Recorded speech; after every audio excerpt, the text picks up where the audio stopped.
జరుగుతుంది. జరగనివ్వకూడదు. నీకు నేను తోడుంటా, నీ అడుగులో నేను అడుగేస్తా, నీ వెన్నంట నేనుంటా. ఎక్కడెక్కడో నుంచి ఎక్కడెక్కడో నన్ను కలవాలని చూస్తూ ఇంత దూరం వచ్చావు కదా, నేనున్నాను బిడ్డ, నేనుంటా. తల్లి కూతురా, నేను చెప్పేది నువ్వు అందరినీ నమ్మతో మొక్కవాళ్ళు పట్టుకొని నీ దగ్గరకు వచ్చి పని కోసం వచ్చేవాళ్ళు మంచి వాళ్ళు కాదు. ప్రతి మాట వెనక, ప్రతి నోట వెనక నన్ను తలుచుకొని పని చేయి. నువ్వు నిన్నే తెలుస్తుందా? నువ్వు బాధపడద్దు, వాళ్ళు ఏదో చేశారు అని నువ్వు బాధపడద్దు. నీ మనసులో బాధ నాకు తెలుస్తుంది బిడ్డ, నువ్వు బాధపడద్దు. నీకు నేనున్నాను, నువ్వు బాధపడి నీ ఆరోగ్యాన్ని చెడుపుకో. నేనుంటాను. నిన్నే ఎందుకు నీకంత రోదన? ఏ రోదనతో ఇక్కడికి వచ్చావు నువ్వు? వద్దు, మనసు శాంతంగా ఉండు. నీ రోదన వినిపించదు తల్లి, వినిపించదు. చెప్పు, ఏదో చెప్పాలంటున్నామా? విశ్వశాంతి కోసం కానీ ఇంకా మన సంసారాలు కాకుండా మన సంసారాలతో పాటు పిల్లలు ఆ పిల్లలు ఈ ప్రపంచంలో సంతోషంగా ఉండాలంటే మేమేం చేయాలి? ఇప్పుడు మానవులందరూ మనం ఏం చేస్తున్నాం? ఏమీ చేయడం లేదు. సమాజంలో మనం దేశానికి కూడా ఏం చేయాలి? మనం పూజలు చేస్తాం, ఉండిపోతున్నాం. దేశం కోసం ఏమన్నా చేస్తున్నాం మనము? మన సంసారాలు ఎప్పుడు మన పిల్లలు, మన చుట్టూ ఉండేవాడు, వాళ్ళు ఇట్లా చేస్తారు, వీళ్ళు అదే సరిపోతుంది. దేశం ఎప్పుడమ్మా మనము మంచి ఒక సమాజానికి మనం దేశానికి ఒకటి మంచిది ఇవ్వాలి కదా. ఎలా అమ్మా?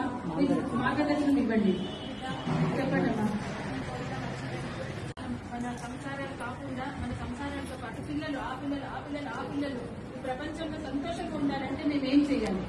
ఇప్పుడు మానవులందరూ మనం ఏం చేస్తున్నాం? ఏమీ చేయడం లేదు. సమాజంలో మనం దేశానికి కూడా ఏం చేయాలి? మనం పూజలు చేస్తాం, ఉండిపోతున్నాం. దేశం కోసం ఏమన్నా చేస్తున్నాం మనము?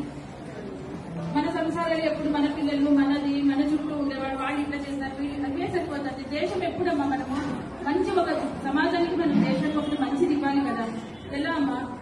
మార్గదర్శనం ఇవ్వండి, చెప్పండి అమ్మా.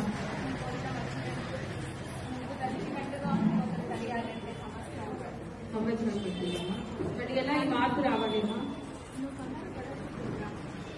నీ చుట్టూ ఉన్న వాళ్ళని నువ్వు సంతోషంగా పెట్టాలనుకుంటున్నావు, వాళ్ళని మంచి మార్గాన్ని చేయాలనుకుంటున్నావు.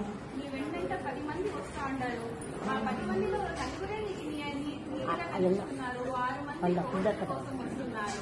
నువ్వు 6 మందిని మార్చాలని ఎందుకు చూస్తున్నావు? నీ దగ్గర నలుగురున్నారు. నీ చుట్టూ ఉన్న వాళ్ళని నువ్వు సంతోషంగా పెట్టాలనుకుంటున్నావు, వాళ్ళని మంచి మార్గాన్ని చేయాలనుకుంటున్నావు. నీ వెంట 10 మంది వస్తా ఉంటారు, ఆ 10 మందిలో నలుగురే నీకు కలుస్తున్నారు, 6 మంది కోసం వస్తున్నారు.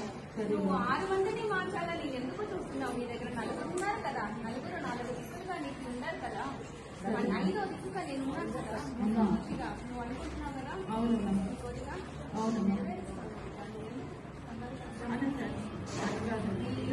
సంపదలతో ఉండాలని కాకుండా పక్కింటిలో కూడా సిరి సంపదలో ఉండాలని కోరుకుంటున్నావు కాబట్టి నీ కోరిక నేను నెరవేరుస్తాను.